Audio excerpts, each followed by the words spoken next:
Todos los días de la mañana y noche y tarde, en cualquier hora, en cualquier lugar. Qué bueno es bendecir a Dios. Dios nos bendice de muchas maneras, pero hay que darle toda la gloria y toda la honra a Él por un día más de vida y no porque hoy sea fin de semana. Miren, a mí me gustan más los jueves que los viernes, se los he dicho. Los jueves para mí son mejores. Ya el viernes se acabó toda la expectativa y la emoción del fin de semana. Ya llegó. Y bastante corta que fue esta semana. Espero que ustedes hoy así mismo estén bendiciendo el nombre de Dios, estén alabándolo, dándole gracias, porque Él ha sido fiel, como lo dice esta canción, porque Él nos ha traído hasta aquí. Pastor Samuel, muy buenos días, feliz viernes, ¿cómo amanece hoy? Bien, gracias a Dios, todo bien, Ali, gracias también por la oportunidad, buenos días para ti, buenos días para los que nos están escuchando, ya como decías, viernes de una semana corta. Wow, ¿cómo se pasó esto de rápido? Sí, por los feriados de la semana anterior, ya estamos casi otra vez a la vuelta de fin de semana. Así es, pero aquí estamos, gracias a Dios y a su misericordia, como hablábamos fuera de micrófonos. ¿Cómo es posible que la gente diga, Dios no me ama? Dios es un Dios tan amoroso y tan misericordioso que vemos noticias que a veces no las decimos aquí porque nos quedamos ahí, nos quedamos cortos. Pero cómo Dios mantiene a veces viva a tantas personas que hacen tanto mal, ¿eh? Pues su misericordia es eterna y es una de las mejores promesas que tenemos en su palabra, que Él hace nacer el sol sobre justos e injustos. Eso. Y eso es una bendición para todo el mundo, independientemente de la fe que uno profese en el diario vivir. Que muchas veces no consideramos o no nos tomamos un tiempo para evaluar y pensar y reflexionar en todas las cosas que Dios nos da sin merecer, pero que al mismo tiempo no dejan de ser una realidad. Así es, y que definitivamente yo diría que más allá de la misericordia para aquellos malos o aquellas personas que de pronto sabemos que hoy en día están tergiversando toda la palabra de Dios y están actuando en contra de la palabra de Dios y aún hoy se levantan a tomar un cafecito y a seguir diciendo cualquier cantidad de porquerías. Hoy siguen vivos porque Dios les permite una oportunidad más a ver si se arrepienten, ¿eh? Así es. El Señor es misericordioso en ese sentido y es, como dice el apóstol Pedro, es paciente, no queriendo que ninguno se pierda, sino que todos procedan al arrepentimiento. Así es. Esta semana hemos venido hablando de la mujer. Hemos venido hablando del propósito que tiene Dios con la mujer en la iglesia, en la familia, en la sociedad, mujeres presidentes, mujeres en altos cargos como antes no se veía en la historia. Y no quiere decir que hay un empoderamiento, no quiere decir que de una u otra manera también la sociedad ha entendido que las mujeres pueden llevar también las riendas de algunas situaciones, de algunas cosas. Hablábamos de que en la parte espiritual o en la parte eclesiástica ya es algo muy distinto lo que la Biblia data con respecto a la mujer. El lugar que da Jesús también a las mujeres en su ministerio, que prácticamente fueron muchas, pastor, se cuenta la historia de muchas y de muchas mujeres que también ejercieron, digamos, algún tipo de autoridad en el Antiguo Testamento. Pero hoy también queremos hablar de qué pasa cuando las mujeres también forman parte de ese ministerio pastoral y donde el pastor dice, el Espíritu Santo me acaba de hablar y decir que esa mujer es para mí. Para esos hay pastores solteros, ¿no? Hay pastores que son por lo menos nombrados o ordenados en el pastorado y entran en la parte pastoral totalmente solteros, sin conocer, sin esposa, sin hijos, sin familia. Es válido. El tema va cuando ya tú asumes la responsabilidad del pastorado y tienes una familia, tienes una esposa y de un momento a otro una ovejita de allí del redil te hace coqueteos, te hace guiño y terminas dejando a tu esposa tal vez de años por un desliz y tenemos muchos ejemplos, ¿no? De adoradores, de personas que están metidas en la parte de la alabanza, pastores, ministros hoy en día criticados por lo que han hecho. Y el tema de hoy es saber cuántas mujeres debería tener un pastor, porque a veces parece que se creyeran Salomón, ¿no? Sí. Nos devolvemos a Salomón. Sí. No, es un buen tema, Ali, y yo creo que de alguna forma bien latente en nuestra sociedad hoy en día. Primera Timoteo capítulo 3 y Tito también habla un poquito acerca de las características de las recomendaciones bíblicas de un pastor. Pablo dice a Timoteo, si alguno anhela obispado, buena obra desea, y dice que es necesario que el pastor sea irreprensible, primera característica que yo creo que resume todas las demás que siguen, y la segunda característica es marido de una sola mujer. Ahora, la frase marido de una sola mujer tiene o ha tenido varias interpretaciones a lo largo de la historia de la Biblia, de la historia de la iglesia, y quizás muchas de ellas, algunas de estas interpretaciones con un sentido torcido para imponer una opinión, otras más en lo correcto. Hay varias personas que creen que el marido de una sola mujer es una persona que se ha casado una vez en su vida, una sola vez en su vida. Hay personas que creen que no puede ser polígamo, varias, o sea, una cultura donde poligamia, en el mundo oriental era normal la poligamia. También otras interpretaciones han venido por ahí. Y por ahí van, y que sea otras características es que sea casado, que no sea soltero, o sea, que sea marido de una mujer, obviamente que no sea soltero. Mi punto de vista es, yo creo que el concepto de marido de una sola mujer en la Biblia es fiel a la única esposa que tú tienes cuando estás en Cristo. O sea, déjame explicar por qué digo esto, porque hay personas que nacen en el mundo sin ser cristianos y antes de Cristo tienen una vida perdida en pecado, que puede ser que antes de Cristo hayan tenido un matrimonio fallido y hayan llegado al divorcio antes de Cristo, después se volvieron a casar con una segunda esposa, y entonces vienen a Cristo ya en su segundo matrimonio. Sí. El Señor restaura todo lo que está mal en sus vidas por obra del Espíritu Santo y por la gracia del Señor que se derrama en la cruz. Dios perdona ese divorcio anterior a Cristo. Todos los pecados uno vive en ignorancia, son en Cristo pagados en la cruz. Y yo no creo que esa persona pueda ser impedida a ser pastor si antes de Cristo tuvo una vida, porque ahora que está en Cristo sigue siendo marido de una sola mujer. Lo que pasó antes de Cristo es algo que era en la ignorancia de la carne, lejos del Señor, sin luz en el mundo, como dice el apóstol Pablo, en algún momento determinado. Y en Cristo ahora uno se da cuenta que lo que pasó está mal, uno se arrepiente de sus pecados. Yo no creo que a esa persona se le impida ser pastor. Mi problema es cuando una persona tiene un divorcio siendo ya cristiano. Después que tú conoces lo que significa la palabra del Señor, el concepto del matrimonio, después que tú entiendes el concepto del matrimonio, yo encuentro un problema con un pastor que o con una persona cristiana que se divorcia siendo cristiana y después se vuelve a casar y siendo cristiano dice, ahora Dios me llamó a ser pastor, y no tomamos en cuenta que hay un divorcio en la vida cristiana. Eso para mí es un problema que descalifica a un pastor que es divorciado y su divorcio fue después de Cristo en su vida. Y por supuesto, marido de una sola mujer para mí significa un pastor que es fiel a la esposa que tiene en este momento, a su esposa, teniendo en cuenta que si antes de Cristo hubo otra, sí, no cuenta. Fiel a su esposa, que no ande en ninguna aventura por ahí, que no tenga una segunda relación extraña, un problema de adulterio.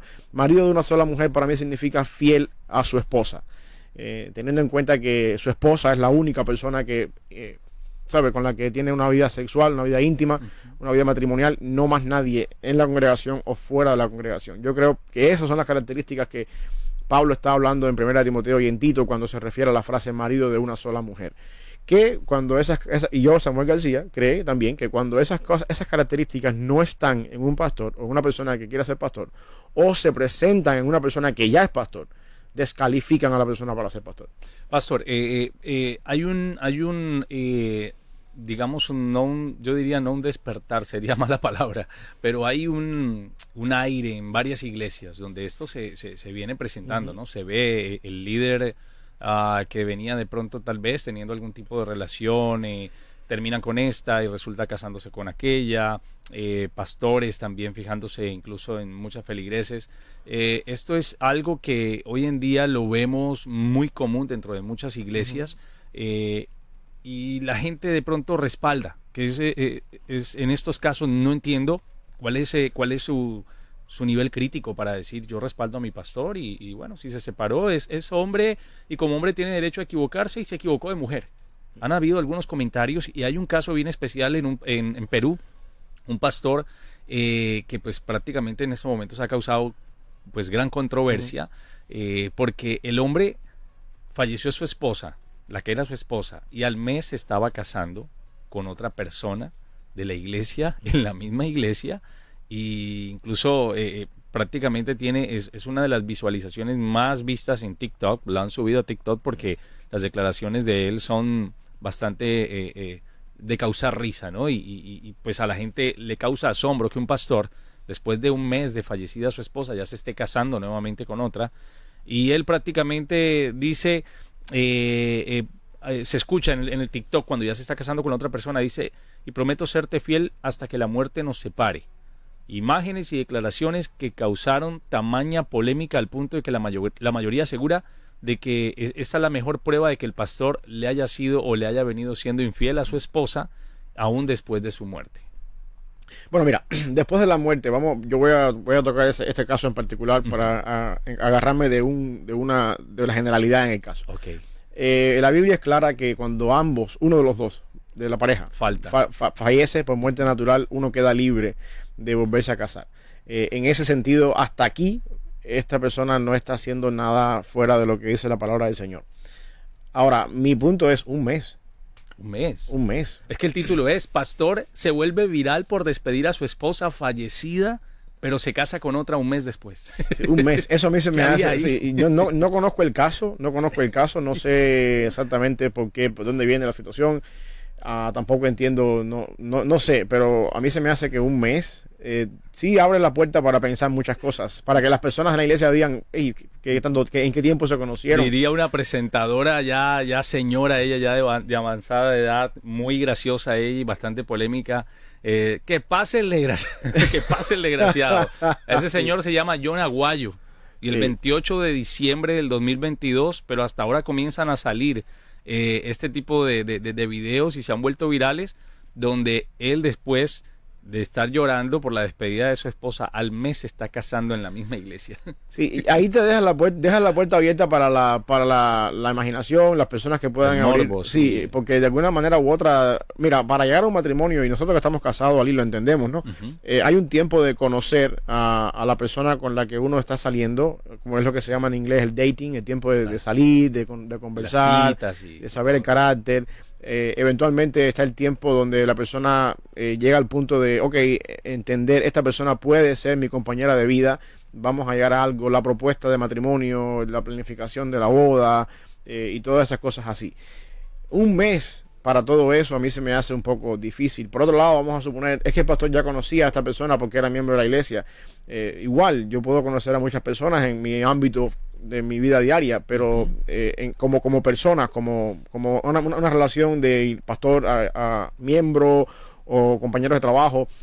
Pero para entrar ya en una relación matrimonial y empezar a evaluar si esta persona puede brincar esa raya y ser mi esposa, yo requiero más de un mes para poder evaluar a esta persona y saber, tiene que pasar tiempo donde una persona pueda despertar ciertas emociones afectivas más allá del simple hecho de la relación del diario vivir o de trabajo o de miembro pastor, para eso. Por supuesto, cuando tú ves este tipo de casos, abres la puerta para que las personas puedan ponerse a pensar, para que las personas puedan sacar sus conclusiones y decir esto mismo que decía la noticia, ¿no? Es posible que el pastor haya venido siendo infiel a su esposa. No sabemos, yo no conozco el caso. Sí. Pero la prudencia en ese sentido de las cosas es interesante. Yo creo, desde el punto de vista bíblico, hasta donde yo puedo analizar por el punto de vista bíblico, no hay pecado en cuando una persona muere, que el viudo o la viuda pueda rehacer su vida. No hay pecado en ese sentido. Mi único problema es, en este caso, el tiempo, el factor tiempo. Hay un tiempo para el duelo, hay un tiempo para llorar la persona con la que yo estuve casado por cierta cantidad de años, para no sé, para que esas emociones, ese dolor vaya sanando poco a poco, y ahí es donde yo encuentro un poquito el asunto en este sentido. He escuchado el caso, por ejemplo, también en el caso de Juan Carlos Alvarado. No sé si en algún momento fue polémico por el hecho de que se separó de su esposa para vivir una aventura, siendo pues un gran líder de alabanza, y muchas alabanzas de él que aún todavía muchos de nosotros en devocionales o en momentos donde queremos también en intimidad con Dios podemos llegar a poner esta música de él. Fue muy polémico por lo que ocurrió, cayó prácticamente en una infidelidad. Muchos cayeron encima, lo criticaron, perdió prácticamente lo que fue su ministerio, volvió a levantarse, no volvió a pasar lo mismo, siguió relegado incluso del tema musical y del ámbito cristiano, pero puede Dios restaurar cuando un pastor se aparta por completo de su esposa y se va con otra, puede volver a rehacer su ministerio aún sabiendo que no habían pruebas necesarias para, como lo dice la palabra, ¿no? Si no te está dando, pues la verdad, señales de que deberías alejarte de allí, ¿puede un pastor nuevamente volver a liderar? Mira, eso es un tema interesante, Ali, y yo voy a partir del punto de vista de que cada caso es único. Y eso tenemos que tener en cuenta, cada caso es único. Yo creo, y una vez más, eso soy yo, no todo el mundo tiene que estar de acuerdo conmigo. Yo creo que hay ciertas, yo creo que Dios perdona. Dios perdona todo. No hay pecado tan grande que nosotros podamos hacer que Dios no tenga la capacidad de perdonar. De ser así, Cristo no fuera suficiente para morir en la cruz por mis pecados. Dios perdona, Dios restaura lo que se levantó, ya sea que restaure tu matrimonio o ya sea que de alguna manera Dios te conceda o te provea a otra persona para poder vivir una vida. Pero yo sí creo que hay cosas, hay ciertos roles, hay ciertas funciones que una vez que uno pierde ese privilegio no hay vuelta atrás. No hay vuelta atrás. Por lo menos yo lo miro así. Yo no concibo una persona que es pastor que de alguna manera u otra cayó en un pecado sexual, fue agarrado infraganti, tuvo que salir del ministerio y después al cabo del tiempo dice que fue restaurado, vuelve otra vez a la iglesia. No concibo a esa persona en un salón de consejería matrimonial con una pareja que se quiere divorciar. ¿Con qué moral? Wow, ¿Con qué cara tú vas a hablarme a mí de matrimonio? ¿Con qué yo como esposo, como hombre, cómo yo voy a ir delante de ti a pedirte un consejo matrimonial cuando tú fuiste una persona que sí, Dios perdonó tu pecado, Dios limpió tu vida, no estamos juzgándote, pero ¿con qué moral? Y Pablo habla en 1 Corintios capítulo 9. Es interesante este pasaje, al final del capítulo 9, versículo 24, versículos 20 por ahí, Pablo dice, compara su ministerio con un atleta. Él dice, yo lucho contra mi cuerpo, golpeo mi cuerpo contra mí mismo, no vaya a ser que yo siendo un heraldo, un predicador para otros, yo mismo venga a ser descalificado. Pablo usa la idea de que el ministerio es una sección de entrenamiento, una sección donde uno tiene toda la vida que entrenarse, toda la vida tiene que estar luchando con ciertas disciplinas espirituales, con la capacidad de poder manejar su vida en santidad, sabiendo que nosotros estamos no es el término mejor, estamos lidiando con un problema serio, estamos lidiando con algo que es bien frágil, que es el ministerio, que en el momento en que nosotros resbalamos y caemos, perdemos. Yo a veces comparo el ministerio pastoral, Ali, con una persona que está trabajando con un material radioactivo. Sí. Es una persona que tiene que tener los niveles más estrictos de seguridad, tiene que tener cuidado con lo que está haciendo, porque sabes que una pequeña falla, un pequeño resbalón. Un pequeño resbalón es una bomba nuclear y puedes acabar con toda la humanidad. Y ese es el problema muchas veces cuando nosotros, los pastores o los que decimos sentir el llamado de Dios al ministerio pastoral, no tenemos en cuenta dónde nos estamos metiendo. Y no tenemos en cuenta que estamos jugando, bueno, no quiero usar el término jugando porque no es un juego, que estamos navegando en aguas profundas y que un error en nuestra vida, el mínimo error en nuestra vida desde el punto de vista moral, nos descalifica para siempre.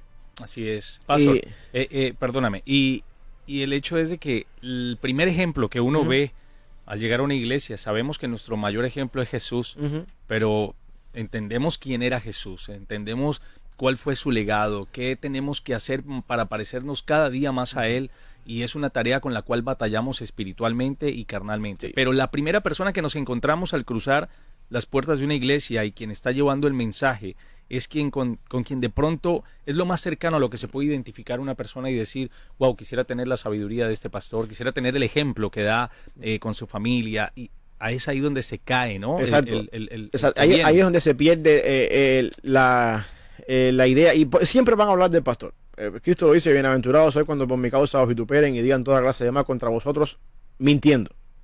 Se pierde la autoridad. Siempre que sea mentira. No hay ningún problema. La bienaventuranza es que hablen mal de mí, pero que sea mentira. Pero que sea mentira. Que a la luz del día, cuando la gente me vea, me conozca de cerca, dice, todo lo que la gente dice de él No, es mentira. no como el dicho coloquial dice, que hablen mal o que hablen bien, pero que hablen. No, exacto, no, que Eso sea no es mentira. La idea de pastor siempre van a hablar. Siempre van a hablar que se roba el diezmo, que anda por ahí, toda esa cantidad de cosas que uno oye. Compró al final, zapatos, sí, mira. exacto. Todo eso la gente siempre va a hablar del pastor. Ahora, que cuando la gente se acerca al hombre de Dios y dice, ese hombre, todo lo que dicen es mentira, y haya una transparencia en la vida pastoral, eso es una bendición de parte del Señor cuando sea mentira. Cuando sea verdad, hay un problema. Hay un problema y es la parte donde yo quiero que tengamos en cuenta eso. Y hay otra cosa importante que quiero mencionar aquí, porque en este tema, cuando yo lo he tocado otras veces en otros lugares, la gente automáticamente saca el caso del rey David. Sí. El rey David tuvo su desliz con Betsabé y Dios lo restauró, lo perdonó y lo volvió otra vez al trono. Hay dos cosas importantes acá. Primero, el rey no es un pastor. Ajá. Hay que hacer la salvedad que la diferencia entre rey y la diferencia entre pastor es muy grande. Y David pasó de ser pastor, pero literal de ovejas, Exacto, a ser rey. A ser rey. No podemos comparar las dos cosas. Sí. Una cosa es ser un rey en Israel y otra cosa es ser un pastor de la iglesia en el Nuevo Testamento. Eso no te da chance. Exactamente. No hay, la restauración de David no tiene nada que ver con la restauración de un pastor.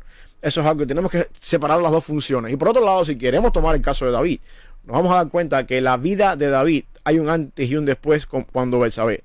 Antes de Betsabé, todo en David fue victoria, una vida fructífera, una vida hacia adelante, Guerrero, una vida de batallas. de extender el reino. Después de Betsabé, la vida de David fue un fracaso.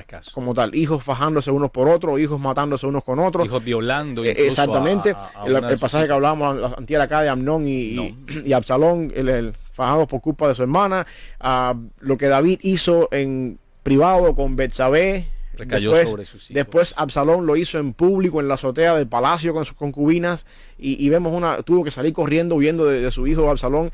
Si queremos tomar el caso de David para decir que Dios perdona y restaura, la vida de David después no me muestra mucho a mí. Yo sé que David se arrepintió. El Salmo 51 es un pasaje bien interesante donde David pone su arrepentimiento delante del Señor. Dios perdona. Natán le dice a David en 1 Samuel capítulo, o en 2 Samuel capítulo 12, le dice: Jehová también ha remitido tu pecado, tú no vas a morir. Dios perdonó ese pecado, lo llevó a la cruz. Más adelante, en Romanos 3:25, Pablo dice que Dios en Cristo tuvo paciencia y pasó por alto los pecados pasados. De alguna manera el pecado de David llegó hasta Cristo y Cristo lo pagó en la cruz, según Romanos 3:25. Pero hay un antes y un después en David después de Betsabé. Y yo sí creo que una cosa es ser el rey de Israel y otra cosa muy diferente es ser un pastor en la iglesia. Pastor, yo creo que a raíz o a partir de eso también algunos pastores se cohíben de hablar de ciertos temas dentro de la congregación porque muchos no conocen su pasado, su historia y muchos no conocen tal vez lo que pueden estar haciendo de puertas para adentro. Sí. Que eso es algo bien difícil. Y una de las cosas que a mí, mira, este es un tema difícil de tratar porque yo soy pastor.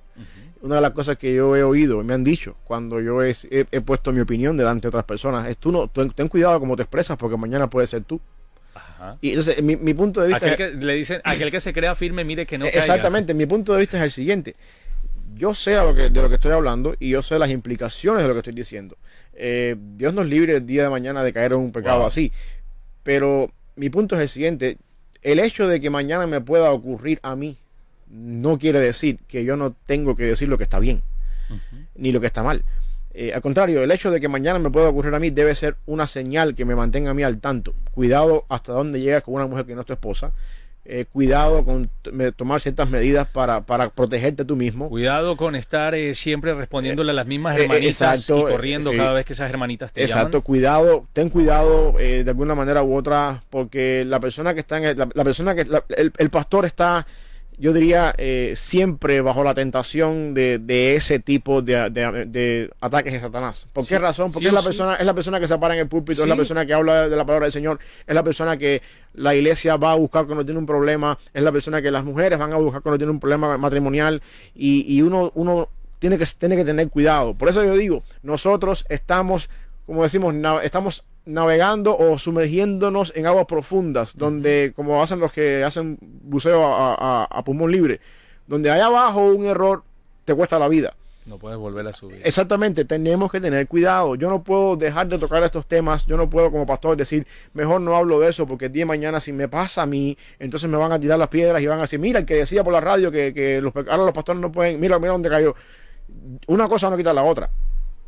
Uno tiene que decir lo que es desde el punto de vista bíblico y, por supuesto, tener cuidado de que si yo no tengo cuidado, si yo no trato el ministerio como un vaso frágil, si yo no estoy consciente de dónde estoy metido cada día, yo puedo caer también ahí y las consecuencias de caer ahí son perder para siempre mi ministerio. Yo recuerdo ya hace varios años, yo estuve haciendo parte de una iglesia en Bogotá, Colombia, y recuerdo que muchos de los líderes, si a ti te gustaba a alguien, tenías que decírselo a esa persona, y esta persona te decía, bueno, vamos a entrar en un tiempo de oración, vamos, y lo primero que pasaba por mi cabeza era, ¿qué religiosidad? ¿Qué es esto? No, después me di cuenta con el pasar del tiempo el por qué todo se debería hacer con un orden. Y era que hoy te podía gustar esta y aquella. Y mañana llegaba otra persona nueva y también te gustaba. Y desde joven iban inculcando eso. Pero hoy en día en los campamentos, y según cuando me reúno con amigos de hace muchos años de iglesia, me dicen, bueno, en los campamentos pasaba de todo. Sí. En los campamentos no había control y de pronto esta niña, el pastor le decía, necesito que por favor te alejes lo que más puedas de ella. No es el tiempo, no es el momento. Resultaban embarazadas, Lo mismo pasaba con los pastores. Cuando se entrometían tanto a tener que hacer algún tipo de cambio matrimonial dentro de las iglesias, ministerial, reunirse con las hermanas, solamente el pastor es un ejemplo para muchas personas en la iglesia y se convierte no como en una estrella, no como en un rockstar, pero sí como la persona ideal, o como muchas mujeres han dicho, ay, cómo me gustaría que mi esposo pensara así. Cómo me gustaría que mi esposo fuera así. Y esa es la razón por la que yo también estoy de acuerdo, Ali. Yo conozco pastores que han desarrollado un ministerio muy bueno y toda la vida han sido solteros. En el país donde yo vengo hay una historia de uno de los mejores pastores que ha habido en Cuba, que toda la vida fue soltero y fue un hombre de Dios. Pero yo sí creo que cuando un pastor entra al ministerio con su esposa, la esposa no es pastora, ya se lo hemos hablado otras veces, pero son un equipo los dos. Y la esposa ayuda mucho en esa área por ejemplo, mi esposa me ayuda mucho cuando hay un problema con las hermanas, mi amor, maneja tú esto. Ajá. Y ella sabe cómo manejar las cosas. Ella tiene una visión ministerial, hemos trabajado juntos en el ministerio por 16 años de casado que tenemos el mes que viene, y ella sabe cómo manejar estas cosas, y yo siempre trato, y cuando yo tengo que mandar un texto a una mujer que está guiando la iglesia, en un ministerio, en la iglesia, por algo, yo incluyo a mi esposa en el texto. Okay. El texto es de 3 personas, mi esposa, esa mujer y yo. Cuando hay una consejería en la iglesia, mi esposa está conmigo. Y de esa manera yo siempre a todas las parejas, o todas las personas que desean una consejería matrimonial, mi esposa está aquí. Y ella sabe lo que está pasando. Es una cuestión de cuidarse uno mismo. Es una cuestión de tener en cuenta que nosotros, Satanás es astuto en ese sentido, y Satanás se las ha valido para hacernos caer de muchas maneras a lo largo de los años, y nosotros tenemos que tener cuidado por el simple hecho de no es cuestión de vivir del qué dirán. Es algo importante, porque la gente dice, no, que a mí no me importa lo que la gente diga. Está bien, no es cuestión de vivir del qué dirán, es cuestión de que, imagínate que tú eres un físico nuclear y trabajas con materiales atómicos, y entras al laboratorio a trabajar y a mí no me importa lo que la gente diga, y empiezas a trabajar ahí sin protección ninguna y amas una catástrofe. Nosotros estamos manejando algo que es demasiado sagrado, demasiado santo, y requiere de nosotros el mayor nivel de santidad, y requiere de nosotros el mayor nivel de compromiso con el Señor, mientras podamos en nuestros propios medios posibles, por las herramientas que Dios nos ha dado, mantenernos en integridad, mantenernos en santidad. Y si la gente va a hablar, porque siempre todo el mundo va a hablar, que la gente hable sin base, y que a la persona que te conoce en el punto de vista personal pueda decir, todo lo que la gente habla de pastor es mentira, porque yo lo conozco en su vida personal. Y eso es una bendición de parte del Señor. Y yo creo que una vez que uno como pastor pasa esa barrera, y entonces siendo pastor hace cosas que no tiene que hacer, para mí, Samuel García, hasta ahí llegaste. No hay restauración ministerial. Sí hay restauración espiritual, en el sentido de que Dios te perdona, en el sentido de que Dios puede levantar tu matrimonio, de que Dios puede de alguna manera, no sé, diríamos, hacer nuevo aquellas cosas. Ajá. Pero ya volver al ministerio pastoral, pero va a ser difícil. Para mí yo no quiero usar el término imposible, pero sí voy a usar el término casi imposible. Casi imposible. Y la autoridad comienza a ser ya relegada. Sí, la ya que Dios te ha dado. No es igual. Y no que me voy de esta iglesia para otro país, para otro estado. Aquí todo el mundo se sabe. Así es. Aquí todo se sabe. Y al final del día tú puedes irte para cualquier estado que tú tengas, pero al final del día tú y Dios, tú sabes con el Señor de que cuando tú te pares delante de una persona a dar una consejería matrimonial y la persona venga batallando con su matrimonio de cierta cantidad de años, de cosas que están lidiando con los hijos, de cosas que están pasando en el matrimonio, tú estás del lado acá y tú dices, debe ser al revés. Así es. Esta persona debería enseñarme a mí, porque en realidad esta persona no ha llegado donde yo llegué, no ha hecho lo que yo hice. Y uno pierde esa autoridad, uno pierde ese patrón. El apóstol Pablo, yo creo que es claro en eso en 1 Corintios capítulo 9. Y yo creo que ese es el concepto de Pablo cuando dice marido de una sola mujer. De una sola mujer. No irte más allá, mantener las barreras con respecto a eso. Otro argumento que yo escucho con respecto a eso es que muchas personas usan la palabra de Jesús, las palabras de Jesús en el Sermón del Monte cuando dicen, si alguno mira a una persona, a una mujer con otras intenciones, ya cometió adulterio con ella en su corazón, y te dice, bueno, si eso es así, entonces ¿cuántas veces uno no hace eso? Ya uno está descalificado para el matrimonio, para el pastorado. Bueno, eso es un tema también que uno tiene que tener en cuenta. Y una cosa muy diferente es que Cristo está hablando en el Sermón del Monte acerca de nuestras intenciones desde el punto de vista de que el pecado no empieza en el acto físico, sino empieza en nuestra mente. Nuestra mente. Pero otra cosa muy diferente es cuando ese pecado que empezó en la mente se convierte en una piedra de tropiezo para los demás. Así es. Y ahí es donde yo entiendo que el acto físico, llevar lo que está en la mente al acto físico, es en realidad un problema.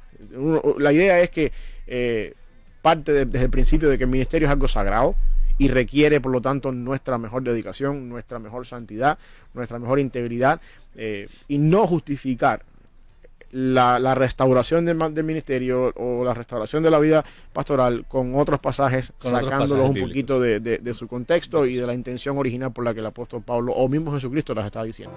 Estábamos aquí entretenidos con el pastor hablando. ¡Huye! ¡Huye! Cuando dice la canción, una canción muy conocida de Marcos Witt, que dice espíritu, ¿cómo es? Espíritu de rebelión, huye, espíritu de no sé qué, huye, espíritu, cuando estaba José, antes de caer con la esposa de Potifar, huye Correcto. de ahí, huye de ahí. Sale. Estábamos justamente hablando el día de hoy de aquellos pastores que no solamente han tenido 1, 2, 3 y hasta 4 esposas, y aquí en Estados Unidos es muy común en la cultura estadounidense casarse hasta 5 veces. Aquí no pasa nada. Aquí un matrimonio como que se puede abolir en 3 días, como que puede durar 1 año y venga otra. Así mismo es.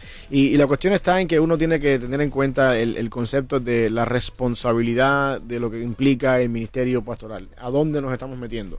La pregunta, yo siempre, cuando he tratado de hablar con algunos jóvenes que me hacen la mención de que les gustaría empezar en el ministerio pastoral, mi pregunta es ¿por qué?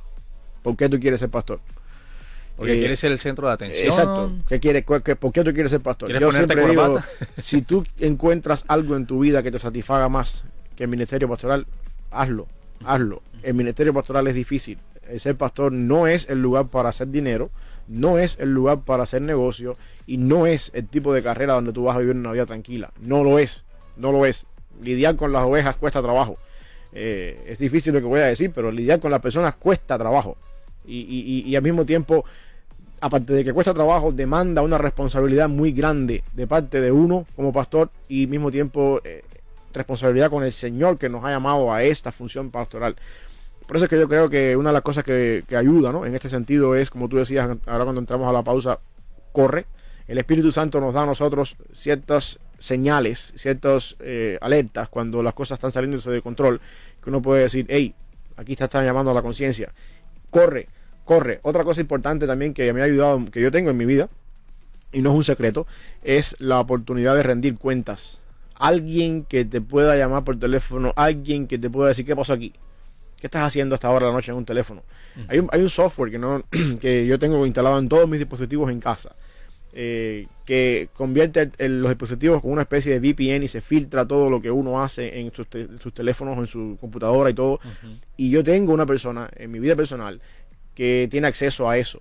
Okay. Y nosotros nos reunimos todos los viernes en la mañana.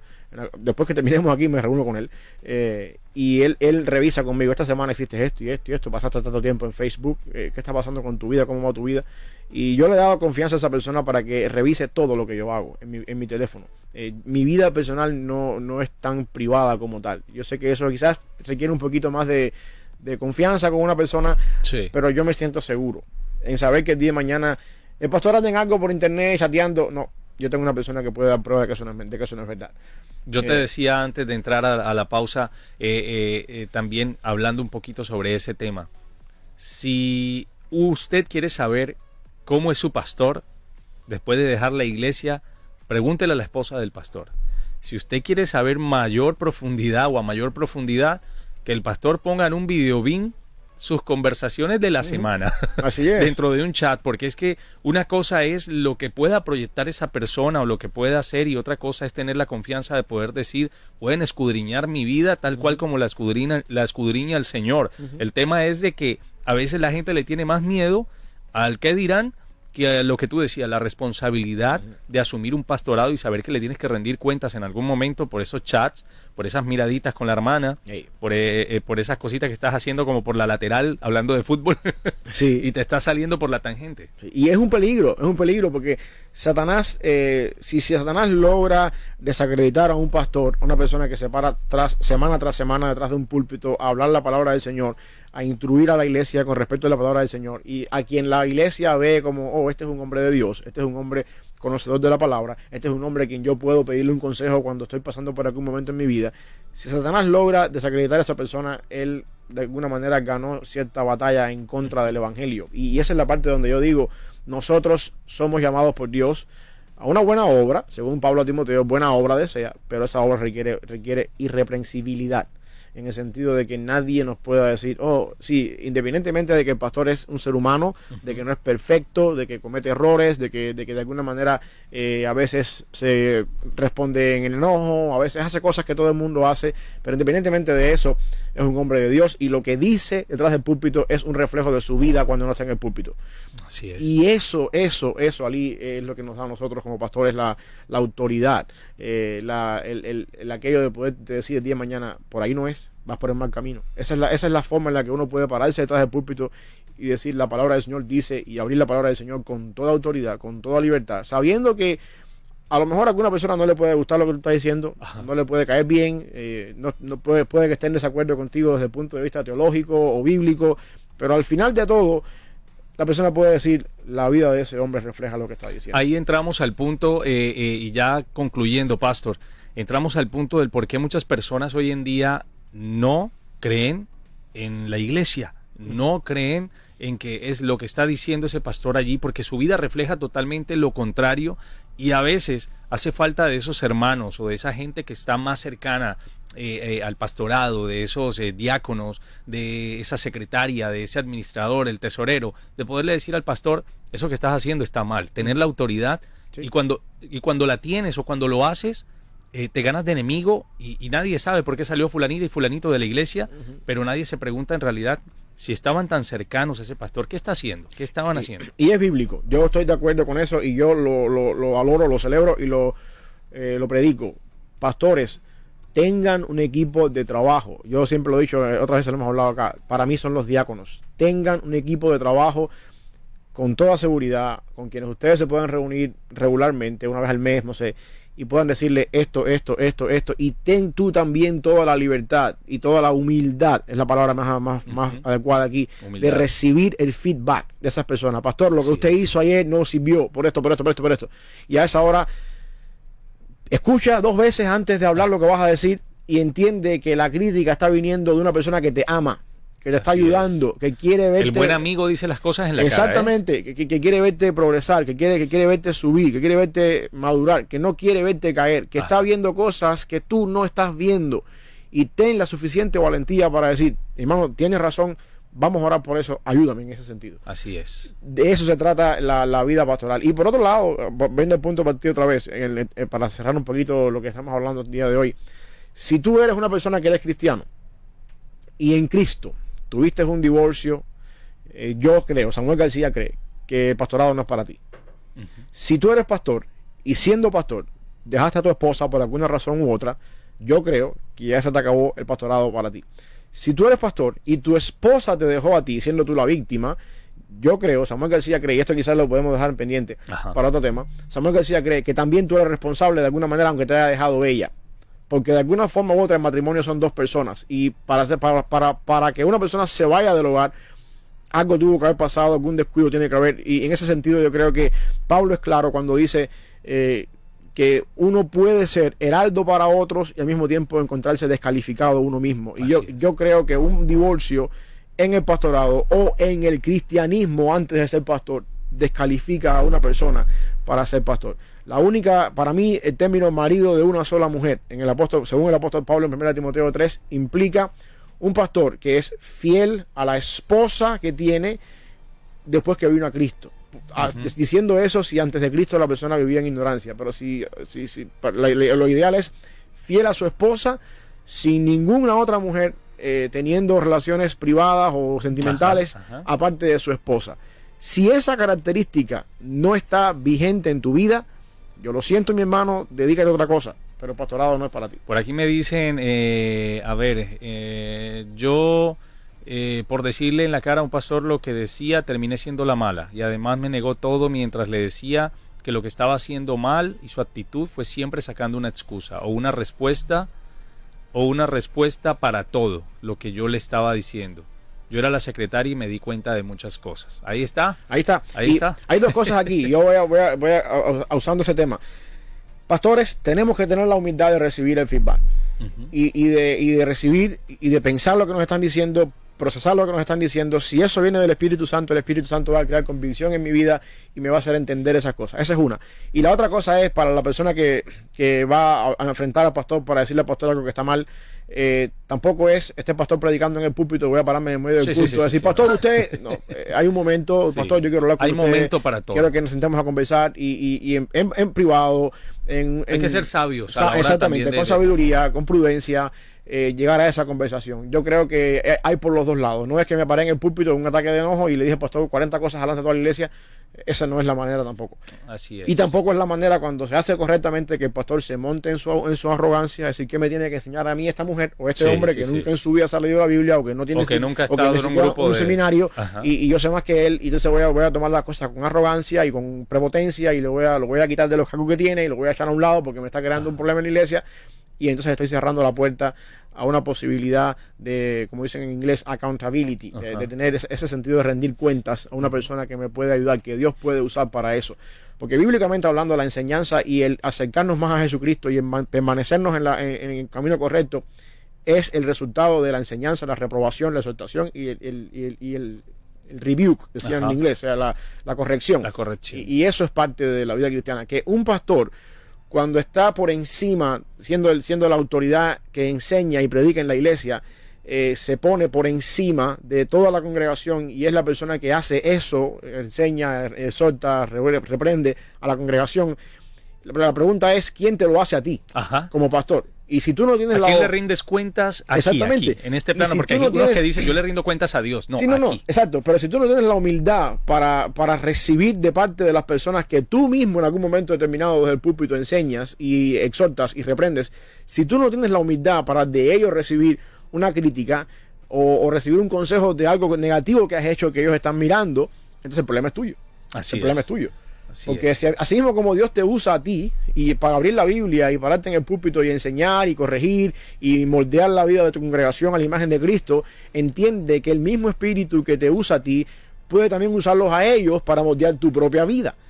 Y en ese sentido tienes tú que tener la humildad suficiente para recibir una crítica, para recibir un consejo y evaluarlo con la palabra del Señor, y en algún momento determinado ir a la persona y decirle, mira, estabas en lo cierto, perdóname, o yo creo que lo que me dijiste ayer o antier, no sé, no lo veo correctamente por esto, y de alguna forma avanzar hacia la madurez. Y no llenarse de egos, ni creer que están en contra de él, sino al contrario, reconocer con toda humildad, y tampoco llegando al tema de decir, pero bueno, mira, tú sabes que somos seres humanos y los humanos fallamos. No, pastor, no. Incluso esto va para los pastores, esto va para los líderes, esto va para ti también que tienes tu comunión y que quieres mostrar algo muy diferente los domingos en la iglesia. ¿Cómo está tu comunión en casa con Dios? Eso es algo importante también. Eso es algo importante también, el tema ese de la comunión con Dios. Todo empieza. Mira, hay un pasaje que está en Primero de Reyes, capítulo 19. Es el pasaje de Elías huyendo de Jezabel porque lo querían matar. Voy a hacer rápido porque el tiempo se nos está acabando. Sí. Pero Elías está está diciendo que cuando llega a la cueva, a Monte Oreb, dice que Dios, hay un terremoto, un fuego, un viento recio que golpeaba las peñas, y Elías no tuvo la capacidad de escuchar a Dios en ninguna de esas cosas. Después dice la Biblia que vino un viento, un silbo apacible y delicado, y Elías lo escuchó y salió y escuchó la voz de Dios. Mi punto es el siguiente: Dios nos habla en el silencio, en el susurro. Dios nos habla a nosotros de alguna manera, donde nos hace falta a nosotros tener la capacidad de escuchar a Dios en el silencio, en la tranquilidad. Estoy diciendo con eso que muchas veces el mensaje de Dios viene de una manera tan sencilla, tan sutil, que uno necesita tener comunión con Dios. Uno necesita tener comunión con Dios íntima para saber cuándo algo viene de Dios. ¿Se acuerdan del pasaje de Samuel cuando Dios lo llamó? Samuel escuchó la voz de Dios. Solo estaba Elí, ¿qué tú quieres? No soy yo, no te he llamado. Y se levantó otra varias vez. veces. A la tercera vez, Elí, que ya era sumo sacerdote por cierta cantidad de tiempo, que conocía mejor a Dios, se dio cuenta y de Samuel, es Dios, no soy yo. Lo que quiere decir es que, tomando esa cosa, Elí, por el tiempo que llevaba en el ministerio de sumo sacerdote, estaba acostumbrado a escuchar la voz de Dios más que Samuel. Y es el que le puede decir a Samuel, no soy yo, es Dios. Cuando vuelvo otra vez a pasar, dile a Dios, aquí estoy, háblame. El punto donde yo quiero llegar con todo esto es el siguiente: nosotros, si descuidamos la comunión íntima con Dios a diario, perdemos la oportunidad de recibir de parte de Dios las señales, esa voz apacible donde escuchamos de Dios decir cuidado por aquí no. Y entonces cuando hacemos cosas, porque nadie se levanta de un día para otro. Yo no me levanto por la mañana y decir hoy voy a cometer adulterio con todas las mujeres de la iglesia para acabar con un matrimonio. Ajá. Eso empieza poco a poco, con una mirada de la hermana o contigo, que te pasaste con un chiste para ver si te reí, si ella se reía contigo. Sí. Y esas cositas, cuando tú no tienes una comunión con Dios estrecha, tú no escuchas la voz de Dios diciéndote, hey, por ahí no es. Y hoy hiciste un chiste, mañana el chiste se convirtió en una risa, pasado mañana en un chiste de doble sentido, y la semana que viene un café, y cuando viene a ver, se fue. ¿Y qué pasó? Nunca escuchaste a Dios dándote señales, hey, párale. Y Dios siempre habló. Ajá. Lo que pasa es que tú estabas en tu mundo, tú estabas en tu atmósfera, y tú no tenías, porque estabas lejos de Dios, porque estabas alejado del Señor, no tenías la capacidad de escuchar a Dios en el susurro apacible y delicado de cada mañana, de cada tiempo contigo con el Señor, en esas cosas, y llegaste donde llegaste. Y creíste que Dios aún en esos momentos te iba a respaldar, y resulta que no resbalar depende de uno, no caer depende de uno. Dios está con nosotros en todo momento. Dice por aquí Julio, ya para despedirnos, con esto hay tema para hablar en referencia a la disciplina en la iglesia. Oye, buen tema, Julio, sí. Buen tema. De pronto sea otro tema a abordar, pero prácticamente hoy estamos hablando de algún tipo de disciplina pastoral y de algunos pastores que hoy en día definitivamente siguen al frente de muchas iglesias, aún sabiendo lo que ya han hecho en el pasado. Dios los ha perdonado, sí, pero siguen teniendo tal vez la misma autoridad que le da a la gente, que cree que si el pastor lo hizo, yo también lo puedo hacer y no va a pasar nada. Muchos de ellos pagando penas, también condenas hoy en día en la cárcel por violaciones, a muchas de sus feligreses por años, y que se callan. Y por eso el llamado hoy es a que, si usted conoce y sabe, no le estamos pidiendo denuncia aquí en Buenas Nuevas, no, pero si usted sabe, conoce que las cosas no van bien y que sabe que su pastor en estos momentos también, ¿por qué no necesita que le levanten las manos y que le digan, pastor, mire, así no, queremos ayudarle, pero también permítanos decirle con toda humildad, ¿no? Con toda, ¿cómo se dice? Con sabiduría, ¿no? Hablar con sabiduría y poderle también ayudar, porque el pastor solo a veces no puede, el pastor no es un Superman, y quiero que entiendan eso también. Pero más allá, si usted es amigo de ese pastor o es allegado, no se vuelva compinche del pecado, de lo que él está a punto de hacer o caer. Reténgalo, ore por él, ore por su pastor, y que esto de verdad pueda hacer mella en cada uno de los que están escuchando a esta hora Buenas Nuevas. ¿Qué opinan ustedes? Pastores con 2, 3 esposas, 3 matrimonios encima, pero esto va a quedar por aquí, continuará hasta el próximo lunes, porque seguiremos. Yo creo que ya Julio nos puso tema, sí, la disciplina. Ese está bueno, vámonos con la disciplina. Podemos irnos por ahí. Sí, vámonos con la disciplina. Pastor, oramos. Vamos a orar. Señor, gracias por este día, por la oportunidad de llegar a un fin de semana, de poder disfrutar esta semana de trabajo, que a pesar de que fue corta, Señor, es un privilegio también que tú nos concedes. Te pedimos que tú bendigas este fin de semana que está comenzando hoy, que nos ayudes a poder estar en adoración, Señor, con nuestra familia en la iglesia el domingo, a pasar un tiempo juntos en la familia, creando memorias, educando a nuestros hijos y influyendo en nuestros hijos la palabra del Señor. Gracias una vez más por estos medios, por todos los que nos están escuchando. Una bendición especial para cada uno de ellos ahora mismo, y también una bendición especial para aquellos que van a escuchar o ver el video después, que se queda ahí en Facebook. Y a ti te damos toda honra y gloria, Señor, porque tú nos concedes la oportunidad de servirte, la oportunidad de anunciar tu palabra, de usar estos medios para tu honra y tu gloria, que sabemos que tu palabra no regresa vacía y que tú cumples en ella el propósito por el cual la has enviado. Te amamos, te alabamos, te exaltamos y te damos gracias, Padre, porque si no fuera por tu gracia, ¿dónde estaríamos hoy? En el nombre de Jesús. Amén.